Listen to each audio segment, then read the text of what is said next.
Michael's just making fun of me right now. Today is July 27th in the year 2000. I'm Karen Herman with the Archive of American Television, and it's my pleasure to be interviewing Marty Krofft in Sherman Oaks, California.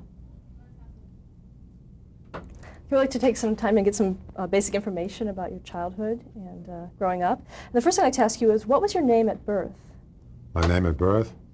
Well, you really want to know. The name at birth was actually Morzapopoulos, Iolas, Y-O-L-A-S. And that was it. But it got changed quickly. And who changed it? Actually, my father, family was puppeteers, so that name would not look good on a marquee. So it became Krofft, a few generations back. So, but legally, that's what it was. And when were you born? I was born in 1937. Where? Montreal, Canada. Is that where you grew up? No. We moved to New England, Old Orchard Beach, Maine. Then we moved to Providence, Rhode Island. And then I spent a number of years in New York before I moved to California. What was your father's name? Peter. And what did he do? He was a puppeteer. Can you describe the type of puppeteering that he did? They did, his generation before, they did the opera and ballet with the puppets. So, we took it to a whole different level. And, but it was always for adults. So what made us, when I finally joined my brother, what made us famous, I guess, was the adults-only puppet show we did, Les Poupées de Paris. Now, how long had puppeteering been in your family? Probably 5 generations. Long time playing with dolls. And what about your mother? What was her name? Mary. What did she do? She was a doctor. She didn't practice when she came to New York, but she was in Europe. She was a doctor. Did you have any sisters or brothers? I have other brothers. I have one other living brother, and I had another brother who died in the invasion of Okinawa back at the end of the Second World War. Did you know him at all? Sure, but I was very young. But I remember saying goodbye to him, taking him to a train station when he left for the disaster of the invasion of Okinawa. I don't think any of these guys knew what they were getting into. But I think of the 50,000 guys they sent there from school, I think about 49,000 of them got wiped out. So that was too bad. What was his name? Hi. And your other brother? Harry. Did he also work in the business? He worked for us for a number of years. He came out from New York with his family and worked for us, and then he left us at some point and went into real estate. Let's talk a little bit about your early influences. Talk a little bit about your family life. Was it, would you consider it a normal type family life? It was probably very dysfunctional. I was the baby brother, so I'm like 8, 9 years younger than Sid, and so I was kind of an only child. So basically, I don't remember much about the early years other than I remember going to school and things. I remember my mother being home and getting the telegram or somebody coming to deliver something to tell her that her son was killed. I remember that. And then we moved to New York, and actually we lived in the Bronx for a number of years. So that's where I got my biggest education, surviving in that place. Did you have any hobbies growing up? Hobbies? Yeah, I was athletic.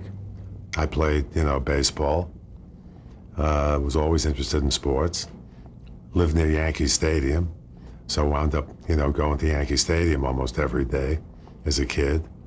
And I'll tell you, when I was young, I think I was really interested in doing something.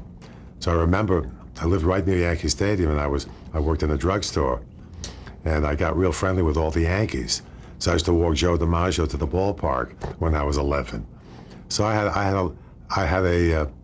those were good experiences, be outside Yankee Stadium, inside Yankee Stadium, and and I think the other thing I was doing, my brother was out touring in Europe, and I did different puppet things on my own when I was a kid.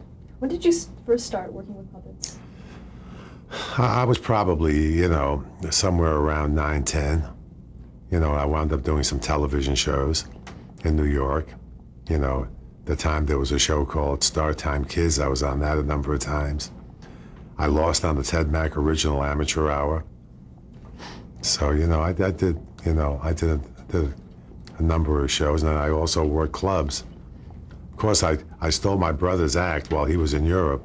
So I did his puppets. He had an extra set of puppets and music, so I'd work everywhere with those puppets. I remember being booked into the Palace Theater to the last 8 acts of vaudeville as a little kid, but I heard my brother was coming back to America, so I canceled it because I didn't want to get caught. Oh, so he didn't know that you were... No, he didn't know I was doing it. Were you using your own name? Yeah. Yeah. When was the first time you saw television? Saw television. I think that was in New York. I don't know. It seemed like it could have been like around 1950. I don't know. I was a kid, but I think they were. I just kind of remember. I don't know. Do I remember Howdy Doody? And I don't know if that was 50. Or there was a show called The Glass Hour. I remember that for some reason. It was like a variety show. But I saw it a long time ago. So how did you get onto television when you were doing Ted Mack and things like that? Well, I just, I was smart. I knew how to do it. This is what it did. I never took no for an answer. So I guess I did the research to find out how to do it. And, I did all that on my own. I had very little help to do that. What kind of things did you do on those shows? I remember I had a juggler that was Jimmy Durante, so I did that. And I did, I had skeletons. I did a skeleton that broke apart, and just like little short little vignettes that were all done to music.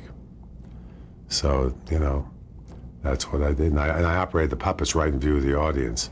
So it wasn't like I was in a puppet stage doing this. That's where my brother did his act. Now, how did you learn your craft? For me, I learned it by myself, just having the puppets around. Just like today, my grandkids are in here.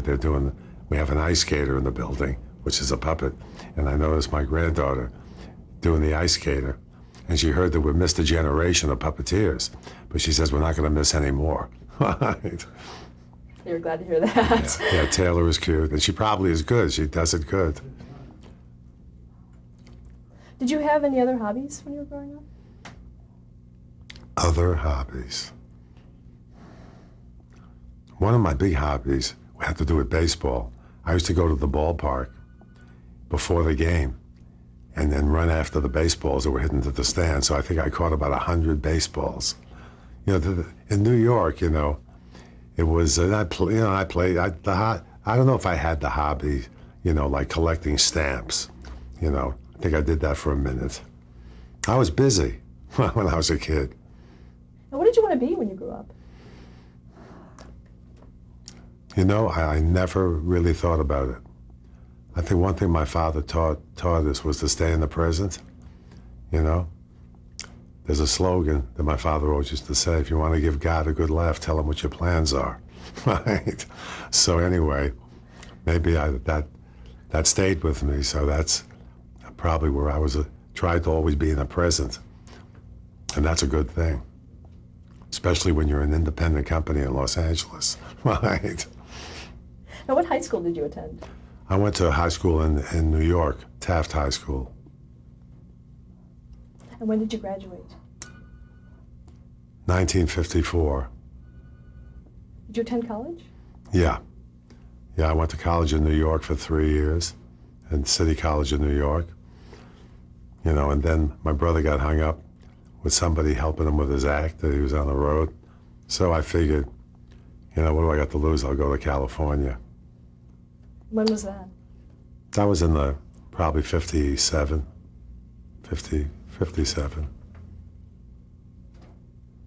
So is that when you decided to work together with Sid? Or? Well, I started working with him around 1957, 58.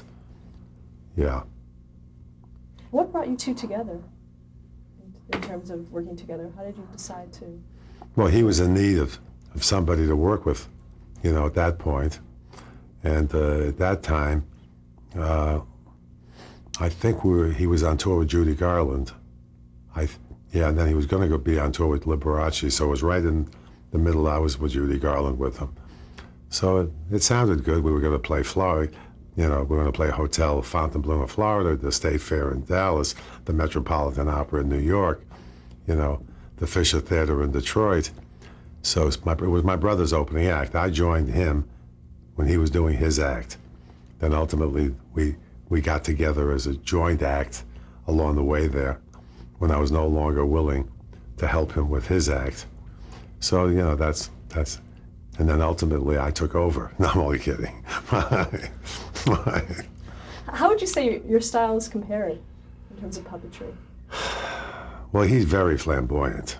When he did his act, nobody had an act like him. I mean, he was like the opening act in those days for the big stars, for Sinatra, for the Judy Garlands of the world. And, it was a surefire act. He'd go out there for 15 minutes and kind of stop the show. So when the star came on, the audience was warmed up. Where a comedian could bury a star if they had a bad night. So this act was consistent. Can you describe the act that you did together, the first?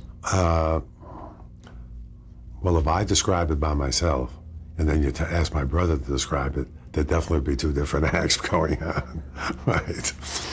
It was an act that, very elaborate puppets. The music was done by Henry Mancini. The costumes were done by Pierre Balmain in Paris. This is what we learned from our dad. It was always, don't have your mother sew them, and, get the best people to do the best work, and that's how it carried over into what we did later. But this act was done on the floor of the stage, right on the floor. He was in view of the audience. It was done with spotlights, and lighting. And it was different numbers, one opening fantastic Balinese number, into a big Dracula skeleton thing, to a stripper, to a big Harlem number, with a whole band of puppets on stage. And by the end of by the end of the act, he usually, won the audience over.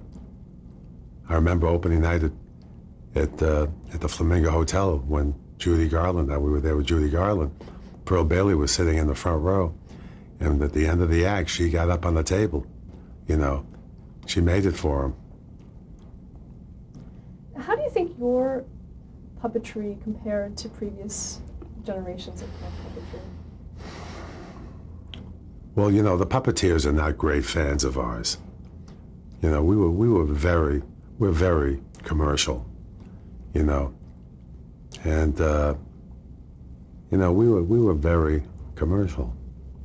We weren't interested in the art of the whole thing, and that's what we did with our shows.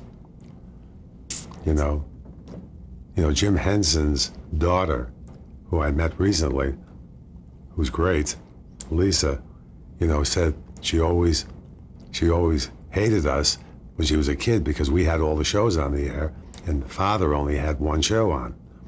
And she didn't understand why. So I told her, I said, your father was a much better puppeteer than us, but we were, I think, a lot more commercial. So were you commercial right from the beginning? I think so. We always went for the mass. And I think a lot of that showmanship came from, I don't know, it's inside of you, We were big city guys just looking at, bigger audiences. Maybe we had a bigger appetite, I don't know. Now, we found that when you were 17, you also worked selling cars. Yeah, I did miss that one. When I was, before I joined my brother, I was working in a place in New York, in Flushing, New York. I sold about 300 cars in a year, so I had enough money to go to California. So I was a good car salesman, I guess. I was a kid. How did that I had another brother that was in there. My other brother, Harry, was in that somewhere else. And I don't know, I just went, he knew these people or whatever, and I was going to school, I started doing it, I think, when I was going to school. And then it wound up being, I did it for 1 year, and Did you feel you had a knack for business? I never really thought about that. I don't know if I have a great knack for business, but I guess I have a better knack for business than my brother than Sid. So that's why we made it good. He's totally in the creative end, and I'm, somewhat in the creative end. And I do get involved with running the business. I don't know how good I did. We survived as of right now, barely, with probably the last of the really true independents, right? But so we're still breathing as of this interview. So, when you first started, did you actually take care of some of the business aspects of the partnership right from the beginning, or did that come later as you? Well, if you talk to my brother, he will blame me for taking care of the business aspects, right? So yeah, I took care. I guess, I looked after the best I could. We both, the tools we came with, were not great. The tools were all inside of our hearts, but, I didn't have any great tools. I never finished college. He'll tell you about his way through life. And, we just, most of this stuff I'm learning on the job.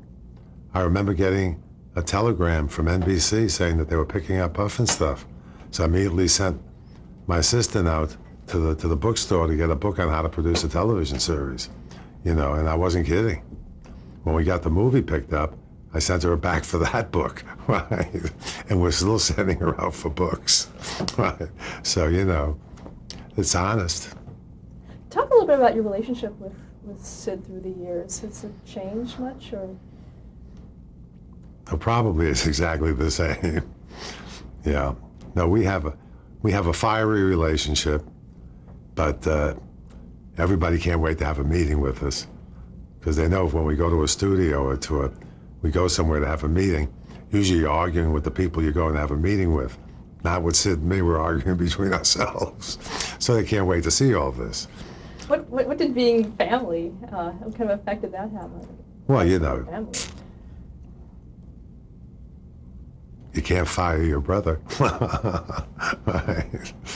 It's, look, blood's thicker than water, and my brother is my brother.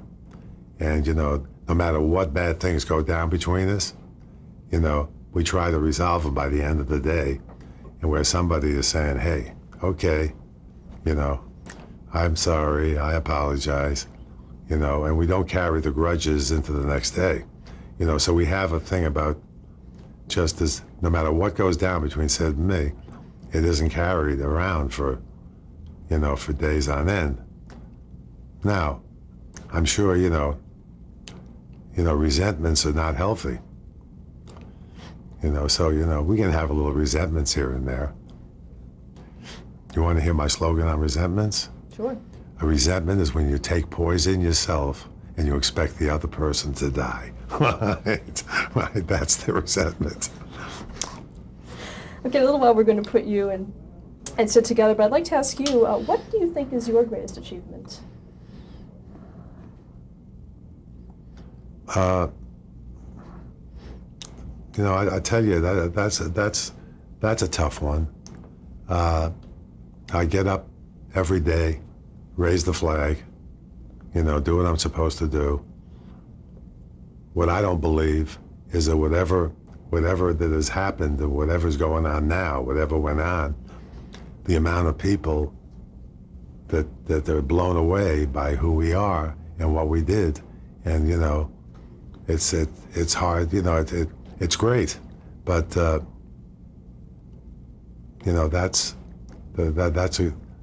think it's just a conglomeration of everything that we did. Puffin stuff was a big thing. There's a lot of things we did that had an impact. There's no question that what we did, whatever we did it right, because you got people 30 years later singing our theme songs, So my only thing is that that I told Sid that I hope that Sid and me are alive 5 minutes before the next miracle. Right? So that's what we're working on. Any regrets in the business? Regrets. Well, it's easy to look at your mistakes and your regrets and decisions you made. But I got to tell you, I have no regrets. Some of them can be for all the wrong reasons. I'm grateful that I'm here to do this interview with you today. I walked in here on my own power, so I have nothing to regret. Right? And the last question is, how would you, Marty Krofft, like to be remembered?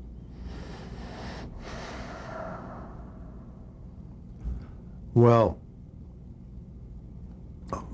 that's going to be up to somebody else to decide what that is. I know, that I know the person that I am. I guess the one thing, that my dad taught me, he always said, on your worst day, help somebody else. That's how I like to be remembered. That I helped somebody else, no matter what. Well, thank you very much, and we'll get back with you and Sid in a bit. All right.